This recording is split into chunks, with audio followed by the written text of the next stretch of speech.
Jodi an, mwen vin pale ou de 3 catégories de moun tripotay ou jouda jan lang créole la rele yo a. Genyen tripotay né, genyen tripotay par jalousie, genyen tripotay par intérêt.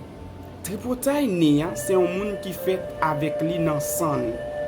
C'est passion, tout ça l'ouè li pale. Ça pour le pas parler, c'est que li pou wel. Tripotay par jalousie, c'est un moun qui gen ambition pour ça un moun gagner. Tout ça un moun gagner, c'est li ta pour gagner li malade. Moun ça fait un pile prudence ensemble avec lui parce qu'il est son maladie. Tripotay par intérêt, c'est un moun qui la kap bay yon patron tripotay sous l'autre collègue li yo pour le capable assurer place li. Nous te capable prendre un autre exemple encore. C'est un moun qui wè yon bagay nan men, li créer yon parole son moun li di pour capable bali sa li vle nan men nan.